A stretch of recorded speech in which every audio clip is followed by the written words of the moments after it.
I'm Kristina Reed. I have a background. I worked for 20 years in development and production of films, most notably Dreamworks and Disney, and a lot of my career has been in animation. And that is one of the reasons that I'm here today helping with this panel, is that I have a deep background in storytelling and also in production. And I'm going to bring out the maker of the film, fantastic animator named Jon Portman, and the subject of the film, didn't mean to cut you off, the subject of the film is Molly Kawahata, who's a phenomenal subject. I think we should just get right into the Purple Bear Project. Would you all help me welcome Molly and Jon?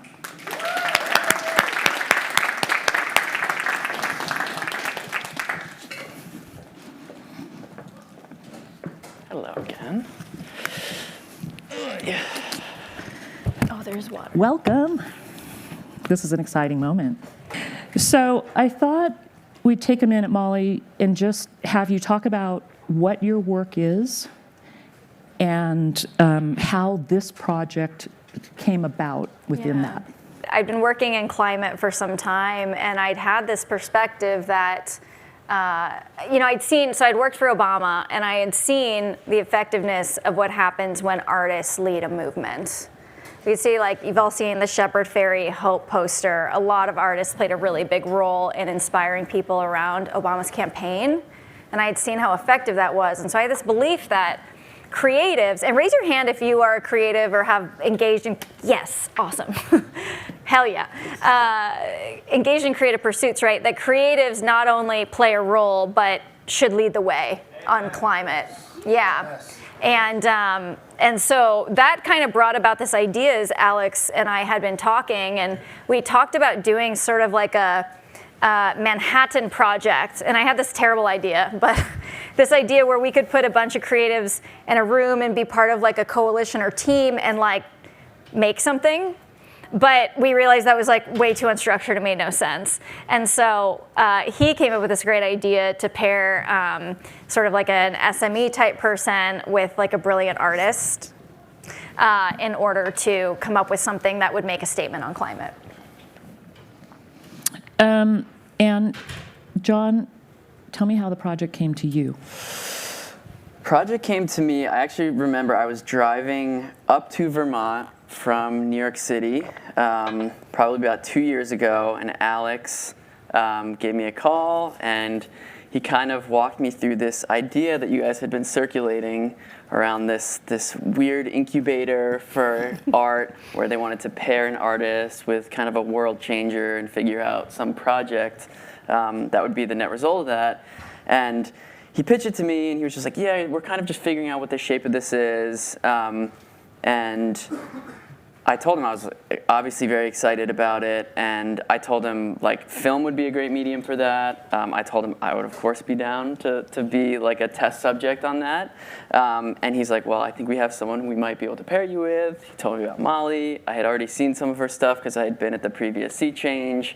And yeah, the prompt was like, there wasn't even really a prompt. They were just like, go like meet her, figure out her work, and like you two should just make something. And I was like, what is it going to be used for? And they're like, we don't know. I was like, all right, like that's a start, I guess. This was a creative-driven project. Like, Jon, you were given incredible range. Like, meet this woman and see what you can come up with. And I would love for you to just riff on that concept for a second. Yeah, I mean, honestly, I at first kind of wished that there were some bumpers to operate in, because like, that's one of the biggest challenges. You kind of need like at least some restrictions so that you can be creative within those boundaries, and we didn't really have any to start with, so we kind of had to create them for ourselves. And the first decision, we'll walk through the process in a little bit, but the first just like high-level decision was we wanted to create a compelling story that like brought Molly's work to life in some way. And that was really like, that was the only early decision that we made before we actually put pen to paper. And I think before I even met Molly, Alex was just like, this is kind of what we're thinking. And we put that amount of shape around it. And then we kind of got started from there. And Molly, you had talked about work that reframes a message. It's different from like a political ad. And I would love for you to talk about that in context of how you entered this. This is not a political ad, and that's what's so wonderful about it. Did I do the white bear experiment with? No, sorry, it's the third presentation I've done today. So I'm going to reenact it with all of you where this comes from, because it's something I talk about in the climate space. And it was an experiment that was done in the 80s, and it's quite simple, but it showed us something pretty revolutionary. All right, are you ready? Okay, I'm going to give you a direction, then I'm going to ask you a question. Okay, here's a direction. Do not think about a white bear. Raise your hand if you're thinking about a white bear. So this has been replicated a gazillion times. It seems so obvious, right? But what it showed us was that thought suppression is quite difficult. When you tell somebody not to think about something, you induce the thought in their mind. It's called ironic rebound in psychology. Like, imagine you're sitting on a park bench, Kristina, I walk up to you and I'm like, don't be embarrassed about your outfit. What are you thinking about? I always thought of that as the power of suggestion. And my kids do it to me all the time with like, wouldn't pizza be good tonight, Mom? Yeah. Exactly. Right? Yeah. If I had said that, she's not thinking about her outfit, whether she was thinking about it before. I'd induced that thought. And it's backed by neuroscience. So when you have a thought in your brain, it actually fires a web of neurons. When you have that thought again, it fires it again. That web grows stronger. So the quote in neuroscience is that neurons that fire together wire together. So we want to think about what frames we're using in order to lead any discussion, and that's kind of what we talked about on storytelling.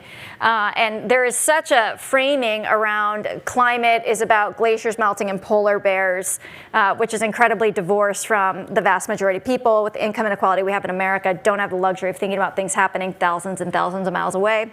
We don't blame them, right? Like, I definitely don't. And so there's this idea of how do we reframe the climate movement to be something about everybody and to be something about hope. So that had been my focus. Jon, tell me about the making of the film. I will do that. So I prepared some slides to walk you through behind the scenes of the film. So we don't have nearly enough time to get into the technical process of making the film, as much as I would like to do that, but more the conceptual process of how we took this really broad prompt and narrowed it down. And along the way, as we were kind of retroactively going back through the process, the three of us together, we realized that there were a lot of really interesting insights we learned along the way that we thought would be helpful to kind of share. So I'll walk you through the process, and we'll kind of pause at different moments to share some of the lessons that we learned. So making a film, especially starting from scratch, is kind of like putting a puzzle together. The issue is, especially with a project like this, is we didn't have any of the puzzle pieces really. So we had to go look for these pieces of the puzzle that we had then to build together. And in my experience, you often have to rely on your subconscious mind to help you find some of this stuff. So the first thing I did when I was like, all right, cool, let's do this project. Sea Change sent me a whole bunch of homework on Molly. This is before we even met. If you Google Molly Kawahata, there's a whole bunch of lectures and podcasts and stuff. So I had just like this list of homework. And for the first week, I really just like absorbed it. I was just listening, I was watching. While I was cooking, I had podcasts on. I was just trying to like absorb her work, absorb her messaging and her philosophy in an attempt to kind of see what just stuck in the back of my head. I wasn't really thinking actively too much about it. And it was very fascinating to learn a lot about Molly's work. And at that point, we met for the first time after that first week. So we had a couple of early conversations. We were learning about each other, our kind of personal backstory. I'm not entirely sure what I'm gesturing there, but Molly seems relatively nonplussed about it. I was psyched. Yeah, no, but we really hit it off. And so I'm starting to look for more pieces of the puzzle here.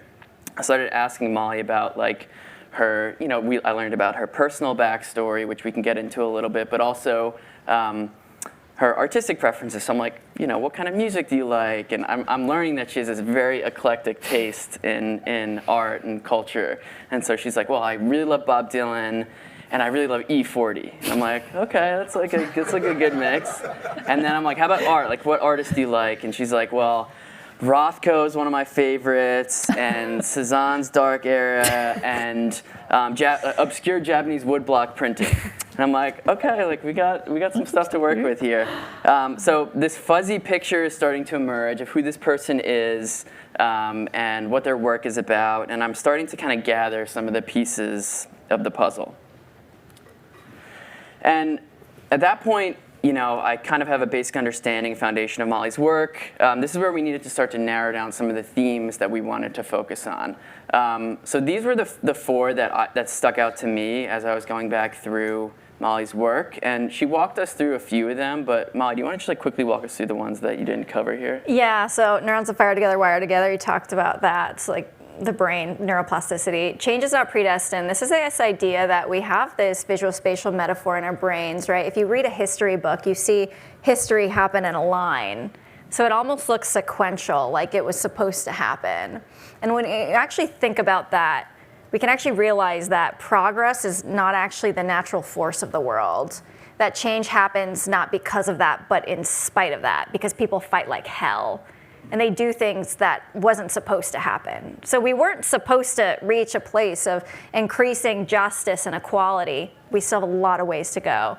But we weren't supposed to do that. We happened because we fought against it. So there's this idea we often have that like change is predestined, right? That it's like you just kind of assume more rights, more equality, more justice, like we were headed there, and that's not true. So that's that. Shame doesn't motivate action. If you just heard the last talk, went deep into that. You know, it's just not related in the brain to acting long term. It actually paralyzes people. It's a trauma response. So when we shame people on climate, you're literally making it so that they cannot act. And the future that we're building needs to include everybody. This is moving away from the carbon footprint, which a lot of people can't afford to make changes to green their lives, and focusing on systemic change that fixes climate for everybody, including those who are most impacted, which are largely communities of color who live near polluting entities. Yeah. So those were the four themes that to me felt, I mean, there was so much to pick from, but these were the four that felt like these could be a cool set of themes that we could explore and that could be evocative in a film.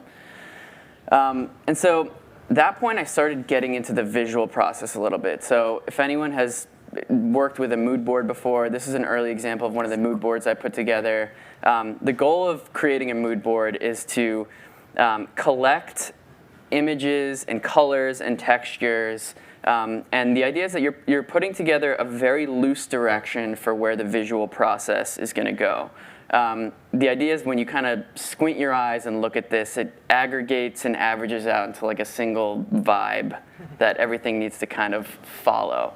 And what was interesting is we started putting these images together. You know, I was sending these to Molly, and she was giving me good feedback, and we were really excited about where we were headed. But one of the things that we realized as we're looking at this collection of images that come together, like there's these large format, abstract expressionist paintings, there's these like microscopic scans of neurons, there's these sweeping views of Alaska from Molly's climbing expeditions, and there's something kind of like magical about this collection of images, something kind of surreal and fantastical about it. And I realized, I think that this was the point where I realized, I think I know what genre we want this film to be. And I talked with Molly a little bit about it, but the idea of magical realism. For people who don't know what magical realism is, it's a genre of art and filmmaking. It kind of sits between realism and fantasy. So realism being like depicting real-world events, normal laws of nature and physics apply. Fantasy is very distinct from reality. It has its own set of rules. Magical realism sits in the middle, and it uses a couple of fantastical elements, often to make a commentary about reality. It's one of my favorite genres. Some of my favorite films, being John Malkovich, The Lobster, they all kind of fall in that zone. Amelie is another famous one. Another great one. Mm-hmm. And so I was really excited when all these images started coming together. I was like, oh, this would be a really cool opportunity to tell a story in that genre.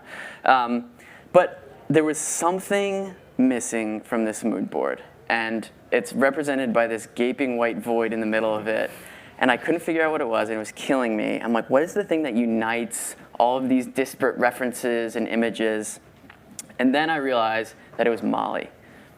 Molly, in order to do this story justice, we need to tell it through Molly's eyes. Molly needs to be the protagonist or the narrator of this story. She needs to be the conduit through which we feel something. And I felt really strongly about this, and I sent Molly a text being like, hey, like, would you feel comfortable being the protagonist or the narrator to the film? You remember your initial reaction? Not really. I mean, you were, as far as I recall, you were like a little uncomfortable. It was like kind of still during the post-production process of Scale of Hope, which, you know, there seemed to be like that was a lot of reckoning with that, a similar decision that was made in that process, right? But it was really exciting. You know, she was like, yeah, I'll do it. Like, let's go. And so that brings us to the first insight here, which is not particularly novel, but it's the idea of using narrative and personal struggle to connect on a deeper level.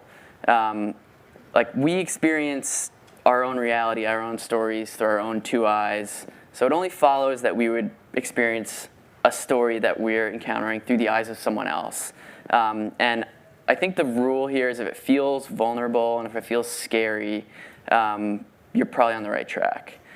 Now, the films that I had made prior to this one, they were all either ideas that came out of my brain or they were personal stories of mine. This was the first time where I was dealing with a subject and where I was asking Molly if we could dip into her personal story to tell this one. And I remember we had a lot of conversations about like how to set the right boundaries around that. But it was a kind of a leap of faith, and I think it was the right decision. But anything on that? Yeah, well, I'd just gone through, it hadn't come out, but the Patagonia film, I had done The Scale of Hope. It was a similar experience of like, I had just been helping them, like free consulting on making like not a bad climate film. And I thought they'd get like a David Attenborough style narrator who was just gonna like narrate in a British accent and stuff. And I had nothing to do with it. And they said like, we wanna make it sharing your story. And so that was like this really confusing experience. And then with this project too, I remember I had pictured that like, maybe I'd narrate, but it would just be animation of content. I took it very literally. This is so much better. He got involved. But like, I had thought it would just be like a very straightforward way of depicting some of the concepts visually. And so when he said, we wanna share your story, it was also this like confusing experience where I was like, oh, it must be really effective for artists to tell character-driven stories. That was my takeaway, like, there's a reason we keep making it into a person. And so that was a learning experience for me. Mm-hmm. So at this point in the process, we have our hero, we have our protagonist, we have some of the themes that we want to dive into. We have like a rough sense of the visual universe, this idea of like a fantastical journey. Now what? We need something to happen. We need like an inciting incident. We need a hurdle to overcome. We need a story. And this is the hardest part, for me at least.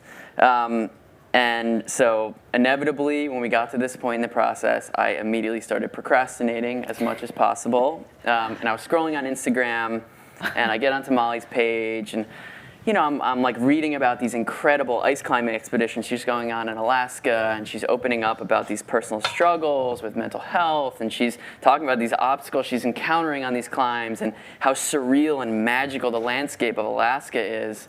And I'm like, oh my God, it's staring me right in the face. This is an ice climbing story. Molly needs to go on this harrowing ice climb in this surreal landscape of Alaska, and the obstacles that she encounters along the way, that's how we'll reveal some of the themes in her work. And so I pitched it to Molly, and I was surprised. Like, it's funny, I thought like I'm just kind of, I work in climate, whatever, I'm kind of this weirdo that like does this stuff on the side. No one really knows. I used to like hide it from colleagues because they would like think I'm crazy.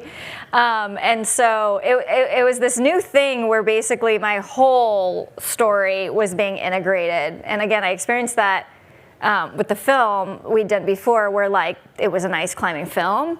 And then I just thought again, like, okay, we're making a climate thing. Maybe I'll narrate. And then Jon was like, no, this is an ice climbing story. And it was this fascinating thing. You know, sometimes we think a lot of aspects of our stories aren't valid or helpful or relevant. And we have other people who make us realize it's really the entirety of your story that's fascinating. So I was like, sure, I know how to ice climb. I do it a lot. Let's go. So that leads us into the next insight that we kind of discovered along the way, which is using specificity to achieve universality. And this is a really fascinating one because it's kind of counterintuitive.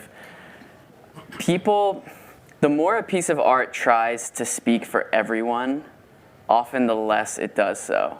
And the more a piece of art dives into the details and the minutia and the little quirks that make humans human, the more that we can relate to it, the more we can project our own experience on top of it. But it has to be a specific story. That's a really big point. To really make a character, you have to give them details to their lives. You have to make them three-dimensional. By, for instance, randomly picking something, by giving your character a child, that doesn't mean that everybody who's not a parent will leave the theater. It just means you anchor them in a human being, in a context, and you give them a specificity that makes them understandable. Yeah, and Molly and I had some early conversations about how you in particular felt that climate media had failed in this regard in a lot of ways. Yeah, I mean, this idea of like really localized stories, while they're helpful and I think like they should be told, making the entire mainstream narrative of climate around very specific stories was problematic because it started saying it's there, not here, it's them, not me. Yes. And that's a missed opportunity because climate change is so unique in its universality, right? In the fact that it's one of the only things all of us around the world are dealing with and are going to continue having to deal with, right? And so there was like this missed opportunity almost, but the specificity was key as well, so. Yeah, and if we're gonna make that leap, if we're gonna tell this ice climbing story, then at the time I didn't realize what I was agreeing to, but I had committed to Molly. I was like, we need to accurately portray ice climbing. I was like, I'm committed to this, we're gonna do it. And you'll see how that played out in the process. Very specific sport. Yeah. So Molly walked you through the white bear theory, and this was a really good example of how sometimes when you're looking for all the puzzle pieces or when you're like just starting to set them out, when you like immediately find the corner piece right away, and you're like, oh my God, I found it early on in the process. That's what it was like when we were learning about the white bear theory, because we're like, we have this opportunity. We're telling this story in Alaska. We have this like really interesting psychological concept that Molly talks about all the time, and she uses with her audiences. And it's a polar bear. It's a bear in Alaska. This off-maligned thing that represents a lot of what's wrong with the climate movement. And so we were really excited to use this. The only change was it just had to be purple. I don't exactly know why. It felt right, and that was that. So we decided that this purple bear was going to be this manifestation of all the things that go wrong in the story, this looming presence that Molly has to ultimately confront. I won't get too much into the script writing process, but this was a really fun writing process because Molly and I were able to kind of go back and forth on a lot of things and kind of like add and subtract to the story. But the idea is we were just combining all these elements we discussed into this narrative. And so we get the script to a good place we're happy with. The next step is usually creating a set of storyboards, they're kind of these loose sketches where you kind of convey the primary action in each scene. You're playing with composition and with how the visual story is going to be told. The storyboarding document, when you finish it, is meant to read almost like a comic book. Like, it's supposed to exist and you can follow it without having the script to accompany it, but it serves as kind of the visual backbone for the rest of the filmmaking process. So we produced some storyboards. It's starting to come to life a little bit. But the fun part is the world building. This is my favorite part of the process. This is where we start to get into actually illustrating the designs and the characters. And there's one person who I always call when I'm at this point in the process, and that's Charlie Hudson, sitting right over there. Charlie is an incredible painter who I met many years ago here in Vermont. And Charlie and I have collaborated on pretty much all of my films in the past. He's always down no matter what the project is. So I gave him a call. He graciously accepted. He said he was in. And I didn't really give him a little bit of homework on Molly, but I basically told him, in Molly's words, the feeling of what it was like to be in Alaska. And I was like, we need some key art to to kind of base this universe off of. And I kind of just translated Molly's description of Alaska to Charlie. Charlie works really fast. He's one of the fastest painters I've ever encountered. And I think I called him in the morning one day, and within like a couple hours, he sends me back pictures of this. So this is a triptych on these 3 canvases. I was blown away by this, and I immediately sent it to Molly, and I was like, "Oh, Charlie just came back with the first paintings." And do you remember? Like, I was like, "Wow!" Wait, can we just give a round of applause? Yes, Charlie. Beautiful. I just want to add too, I didn't really give much description or send photos. Like, it was very, it's awesome there, and like Dr. Seuss-ish. I think that's all you got. So we'll come back to that. It worked, clearly. So there were literally no notes I gave to Charlie on this. I was like, this is awesome. My brain was already turning on how we could kind of turn this into the entire landscape. But next up was the protagonist. So I had asked her, like, hey, where can I kind of catch up on all the technical ice climbing gear and all that stuff? And she put together this extremely thorough Google document, which went into every single bit of ice climbing gear. She had pictures, she had descriptions. It was like incredible. If anyone wants to learn about ice climbing, I'll send it to you. It's insane. But I went through it and I was like, oh my God, I got this on lock. Like I know exactly how we're gonna put the outfit together. I now know all the gear, what place it needs to be in. So I put together this first design of the character. This is the first outfit I sent to Molly. And do you remember your reaction to this? It's a snowboarder. Yeah, she's like, it's too baggy. It's way too baggy. And I'm like, okay, that's an easy note. I can bring the jacket in a little bit. I can bring the pants in a little bit. I changed the color, kind of moved some things around. I'm like, all right, like, how's this? I was like, it just needs to be thinner. Like, the clothes are really form-fitting because you got all this sharp stuff. So like, you can't have anything hit the clothes. So it's like very tight. And so I was like, I think it needs to be skinnier. I was like, I'm not trying to flatter myself. I think it needs to be very svelte. I'm like, okay, like, yeah, we can go a little skinnier on the coat and everything. And I brought the pants in, brought the coat in a little bit more. And I'm like, all right, at this point we have to be done, right? So I'm like, Molly. I was like, I don't know. It's not. It gotta be skinnier. Like, I don't know. It's still too baggy. And I'm like, at this point, I actually can't make the jacket any skinnier. Like, unless we're creating a little Barbie character, or like, I didn't want to suffocate this poor little avatar of hers. So I'm like, but there's something wrong. Like, she's telling me there's something wrong with this setup. But it's not the jacket, because I can't actually make the jacket any skinnier. And so I'm like, all right, well, let's dig into what she's saying. She's saying the jacket is baggy. She's saying it's loose, it's unsupported. And so I'm like, all right, well, maybe it's the harness. Maybe it's the position of the harness. Why don't I try like scooching the harness up an inch? Now it's like above the hips where it should have been from the start, for the record, which I know now. It kind of shapes the jacket a little bit, and it makes it feel a little less long. And I'm like, maybe that worked? I don't know. I sent it to Molly. And I was like, yes. Like, I thought it was the jacket, and it was not. It was the harness. Yeah. So I'm like, oh, that was kind of interesting. And that brings us to this insight, which is something that I always think about in the creative process. And when you're working on a creative project and you're getting feedback, there's this idea of the note behind the note. And Kristina, I think you kind of put words to it, but it's something that we had talked about in the process, where your job is often to act as a translator. So when someone's giving you feedback, they are telling you, hey, I think something's wrong here. And most of the time, they'll suggest a way to fix it. Right. 99% of the time, the solution they're suggesting is wrong. Yes. But 100% of the time, they are right about something being wrong in that spot. Yes. And it's your job to uncover what that is and come up with your own way to fix it. And so Molly was telling me, it's the jacket, it's too baggy, the jacket's too baggy. And I'm like, it's not the jacket, but it's something. And I'm like, oh, it's the harness. And so you have to kind of circuitously get to what the solution is, and you have to find what the note behind the note is.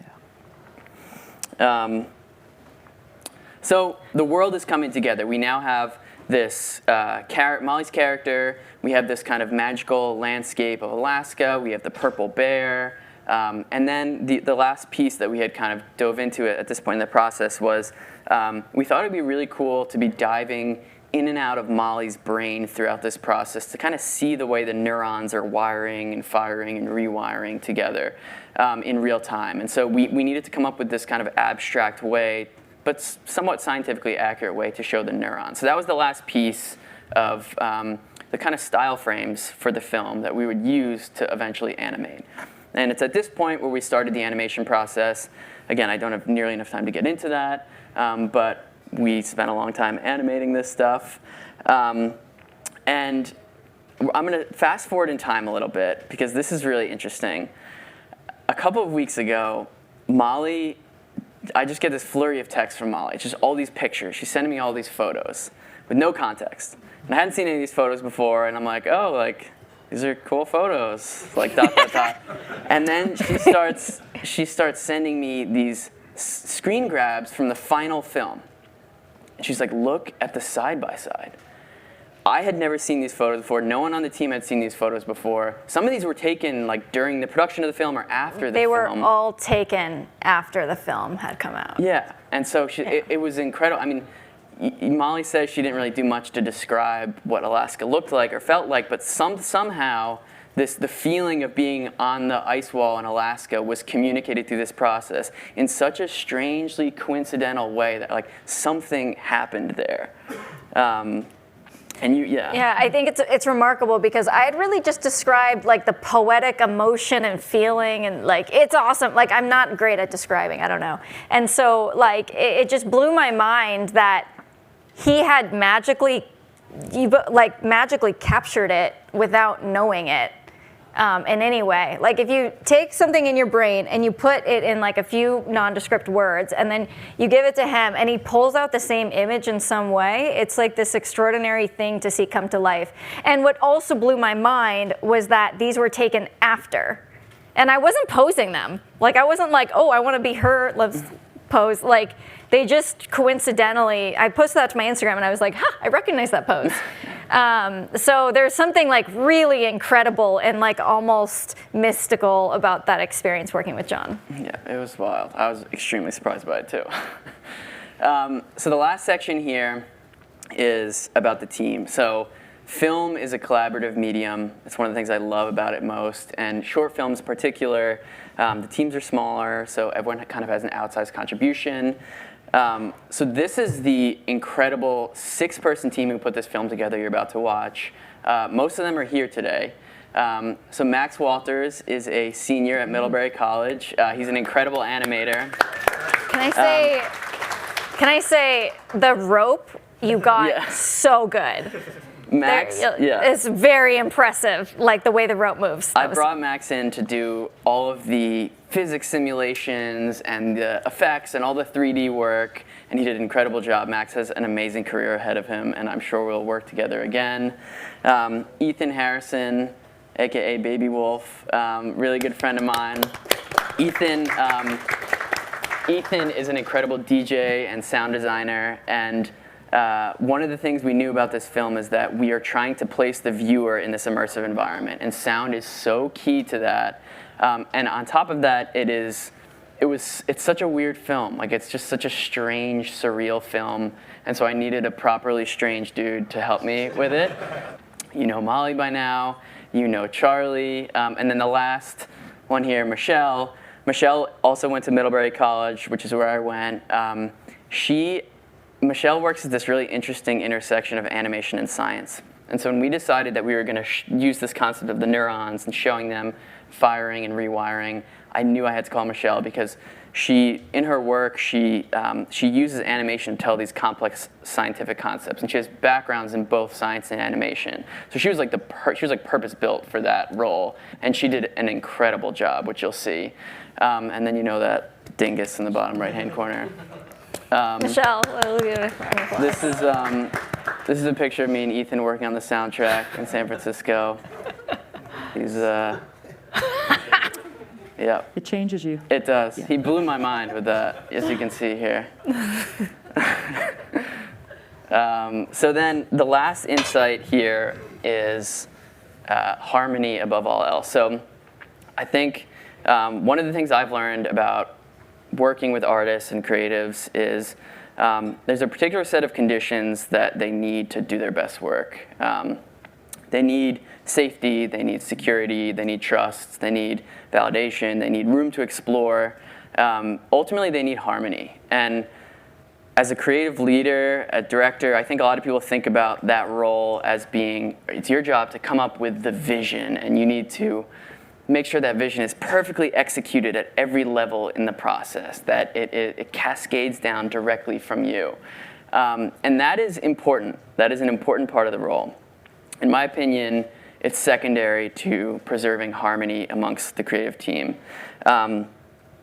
This can be everything from picking the right people for the team, preempting conflict, understanding which rabbit holes are okay to jump down, joining them in the trenches, providing trust and safety, and keeping administrative things out of their purview when they're in the zone and things like that. Ultimately, what you're doing is you're creating a force field. You are cultivating the conditions in which magic and creativity can exist. And that's ultimately, I think, what your chief role is as a creative leader. And even if, and especially if that means sacrificing parts of your vision along the way. I think it always comes through in the final product. I think it did in this film, and it was such a joy and pleasure to work on with this amazing team. Hey, let's watch the film. All right. Woo! All right, everybody.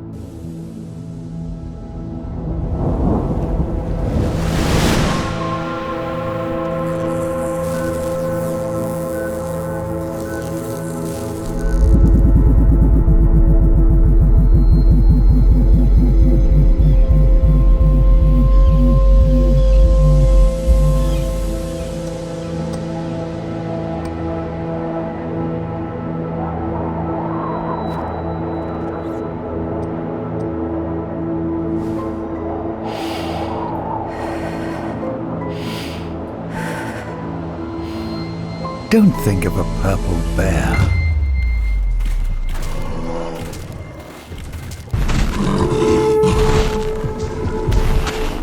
What the hell?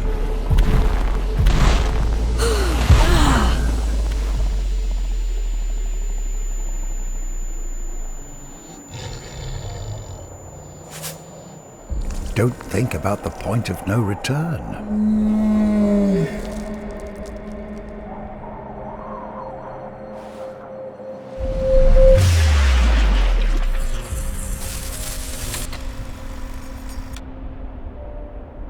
Don't think about dwindling resources. Oh, shit!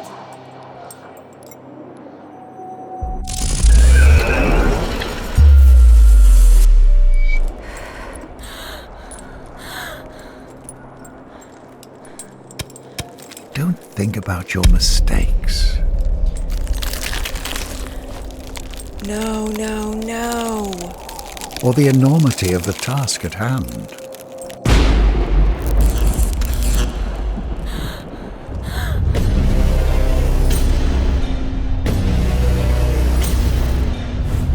It's too late. It's too big. The route is already set. Don't panic.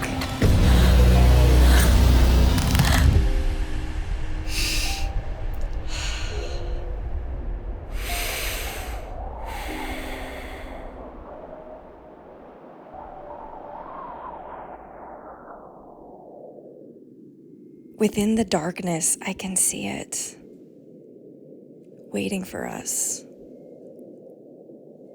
It's been there all along. Don't doesn't work, and I can prove it.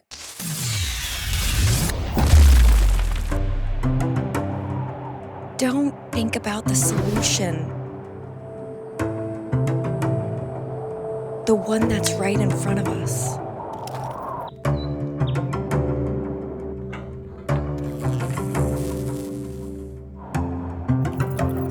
Don't think about the most effective thing you can do to propel us in the right direction.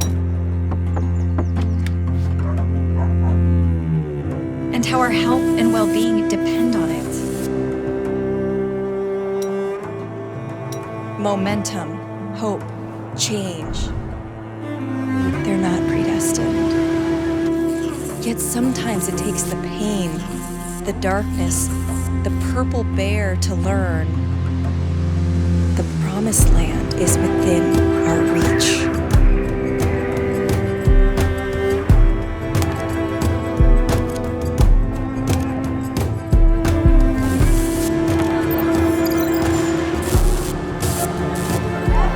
You feel that?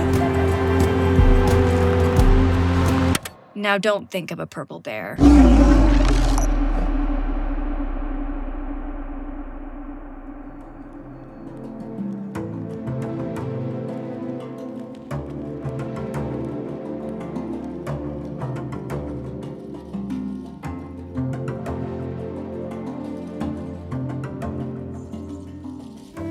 Oh my God, we're in Alaska.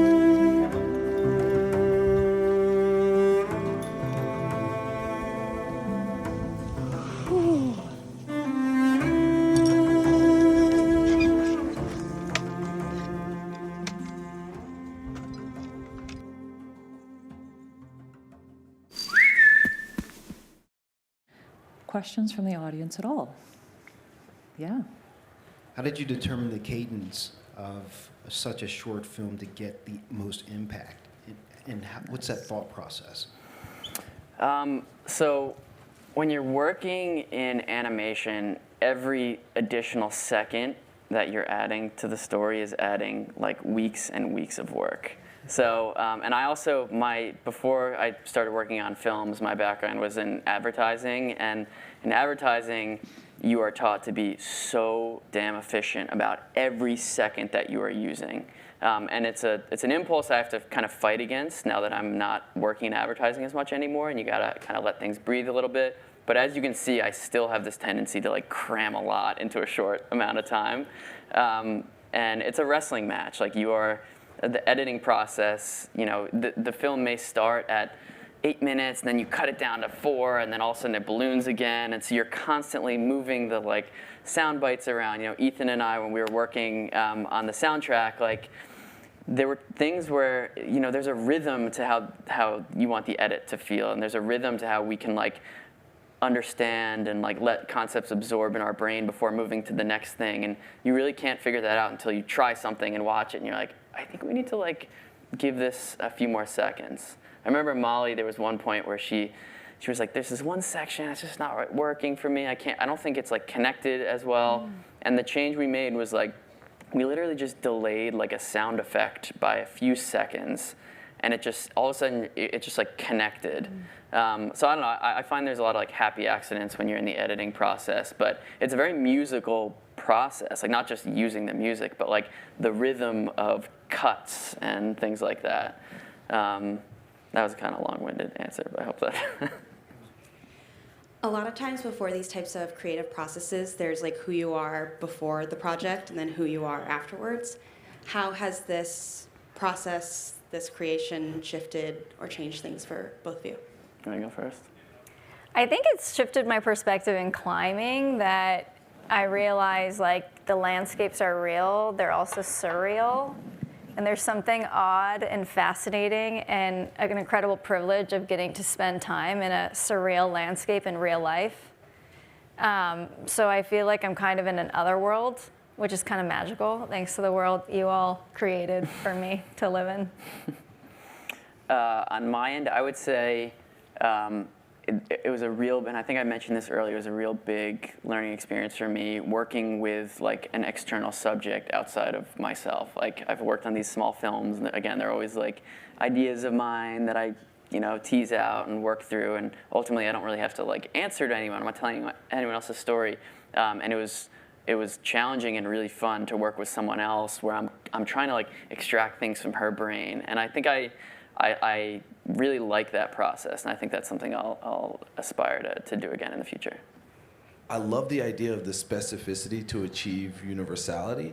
And I was curious in the process, particularly for you, Molly, as some of the things that you had run into where specificity was used kind of as a deterrent or something to separate folks. You refer to this notion of us versus them on this hyper-localized focus. Yeah. How did you kind of reverse engineer that to have specificity speak to a universal theme in this concept? Yeah, thank you for that question. It's such a good question. So a lot of it is documentary films that have really made climate change for so many reasons. There have been so many challenges associated with the narratives that have come from them.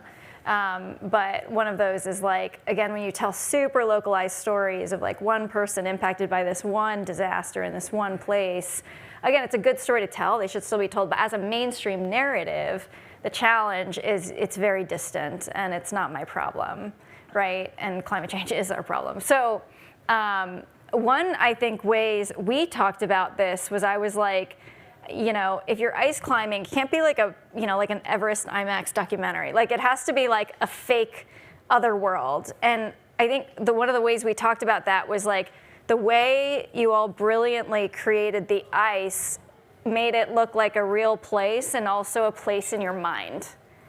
And it had this very internal, when I watch it, it looks very much like this other world in somebody's brain too, as well as this real life place. And that just achieved this like universal effect that like, this isn't anyone's mind and we all have this and it exists anywhere in this like magical landscape, soundscape. Like, yeah, so by making it, the magical surrealism, I think, was what did it for me at least in achieving more universality. I was surprised to see the live action intercut with the animation, just because from the storyboards and everything. So was it always in your mind to create the film that way? You know, part of that decision was based on resources. So we knew that like we had all of these little cut scenes, like we wanted to show kind of the hopeful imagery of, you know, these turbines rising from the water.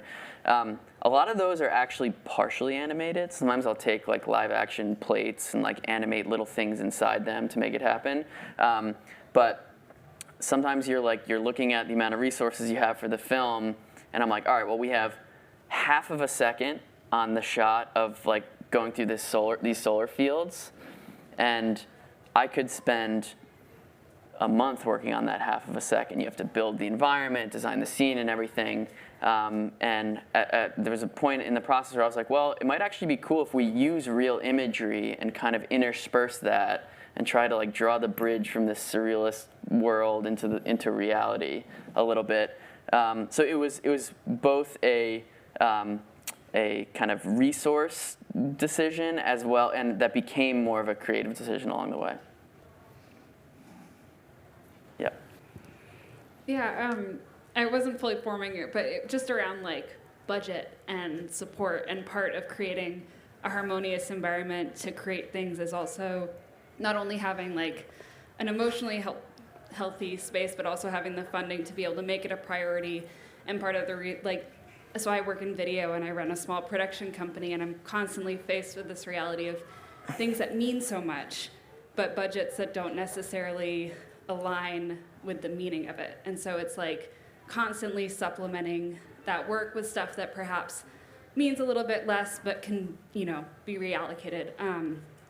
So maybe my question was just around how, as storytellers, you navigate that in trying to tell meaningful stories, and also having the reality that we all face, which is trying to pay rent and make things work. And I appreciated what you said about creatives as being something of being able to have the ability to make a living doing creative work, but that is not the only way of defining what it is to be a creative. Yeah. I mean, I will say your point is like particularly salient when dealing with short films, as you probably know. Like in the U.S. in particular, there's little to no support for short films. Like there are a lot of countries in Europe and other places in Canada where they have incredible amounts of funding available to anyone who wants to create like amazing artistic film work. And it doesn't really exist in the United States. Like there's grants and things, so it's really hard. It's like it's a grind. You have to balance it with other things. I've never, like, I've been able to get funding for films, and in this one in particular, Sea Change came in and they were able to help get us going. And but it's constantly balancing with other work that pays a little more, that maybe you're not quite as excited about, but it allows you to work on this other thing. So I haven't figured out that balance yet. I'm hopeful that it's trending and like I can do more work that I like and less work that I don't, and I think that's all you can hope for, maybe. But Kristina maybe can speak to that a little bit more. I don't know. I don't know that I can. I've had the incredible fortune to work always with giant studios behind me, and that's a really different way. That brings whole other, it relieves some challenges, but brings different challenges to the party. So I don't really know what to say, except that, I really do believe great work gets surfaced. And sometimes it takes you many rounds of great work to get the attention you need, but I don't know what I can say, but just like fight on, We all have that burn inside of us, and we got to feed it somehow while paying the rent and everything else. But that to me is what it's about. Like that's at the end of I want to look back and have a body of work, and that's what keeps me going. Whatever size or however influential that body of work is, like to me, that's my mission. So it's just the fire in your belly, I guess, and it just has to be stronger for the less budget you have. I don't know if you're going to add something, Molly, or the other thing I was going to add is I do believe that constraints really help creatives. So this notion that Jon just had, like, I didn't really have a deadline, so I tried to make up some, like, I'm having agita over here. Like, that's a great way to just blow through time and money. You know what I mean? Like, you need a plan. But that's, again, studio talking. In this film, I think the decision to use live action is actually really wonderful because it's easy to get lost in the surrealism of the ice climbing and the non-real world. And those cuts, to me, bring me back to the message. So I am an embracer of boundaries and problems and challenges. Philosophically, I know paying rent is it's not an abstract boundary, but all I'll say is try and embrace it too. Find those clever solutions. Yeah, and just to build up what you're saying more broadly about like the live action, what was so interesting about that is like not everybody can relate to like climbing an ice face and having a polar bear fall down on them, but people know what solar panels and wind turbines look like, right? And that like touches more on that universality thing. Yeah. The other thing, I'm getting a little off topic, but the question about universality too, the other thing with like the live action that I thought was interesting, or that we chose to incorporate later, was like this idea of this is a character and it is a specific story, but how is it touching everybody? And initially I actually thought we weren't doing that enough. And that was one of the ways we incorporated the faces at the end. You can talk about that. Yeah, I mean, that was all Molly. Like the first cut I sent her did not have any other faces except for hers. And she was telling me, she's like, I feel like we need to incorporate like more people and like expand the message towards the end once it's kind of sunk in a little bit. And so that was a decision that happened kind of midstream that was driven by this insight Molly had, this feeling that she had. And I think it was ultimately a very successful thing. And the way in which we incorporated them, we could get into that too, but like, we played with a couple different versions of that, and ultimately we landed on just kind of these little flashes of these different people and different environments. And that was a really fun part of the process. So making it about everybody. Yeah. So I always think it's important to think about what you're inspiring people to do next. When you're creating something like this. So who are the measured, thoughtful voices, do you think, in this world of thinking of the opportunity in climate change instead of the fear and dread and Yeah. doom and gloom. I'm sure you know people that are the thoughtful, measured voices that are talking about the opportunity. Yeah, it's a good point. I mean, one thing I'll mention is like, and I mentioned this in the last talk, but like climate optimism is something that's being thrown around a lot, and people are being like, stop doing that. It's a big problem. Don't minimize it. And I think there's some truth to that, like this idea of it's all going to be okay, or look at the bright side of like what's also like people are doing things too. It's not just bad. Like the detracting away from the problem thing. I don't think that's helpful, and I don't like it. So we are seeing some of that with like in the youth activist space, but there are people that have specifically are working in pulling psychology and neuroscience into climate, which is what I've done. So if you search like climate psychology, a lot of it is like therapy for people who have anxiety about climate. Really important, not my area of expertise. I don't touch that because I have no reason, I have no qualifications to. But the pulling of psychology and neuroscience research and applying it to climate effectively. There are organizations that are really effectively like testing the public, like the Yale program in climate communication, getting a sense of like where is the public at, which is way better than people think. People are on board with climate action. It's not a persuasion problem at all. It's a motivation problem. George Lakoff, who I take a lot of my work from and cite him all the time, he's the cognitive linguist that applies cognitive linguistics to all political issues, including climate. There's also a Norwegian politician/economist named Per Estin Loknes. Sorry, I'm probably butchering that name. Who's also done like how can we use psychology for climate. And then for public health is like the American Medical Association, American Lung Association. More and more psychiatrists are coming out to be really effective spokespeople on climate within the public health sphere. So those are, just do public health and climate film. I'm a graphic designer, and I find that the creative process doesn't always align with like funding, like you said, and I just wondered how you navigate keeping that creative spark alive within the confines of like funding. If you have any like little tools that you use to get your brain out of thinking, oh, I need to like deliver this by X time, but more thinking on your own creative process track. Yeah, that's a good question. I'm probably not quite as disciplined as I should be with a lot of that stuff. For me personally, what I love having is, I think it would be very different if I was working on this film full-time for a certain amount of time, right? Like, I think if that was the case, I would need to be a little more disciplined about how I'm like planning my work in these different phases and maximizing the amount of time and being really efficient with when I'm creative and all this stuff.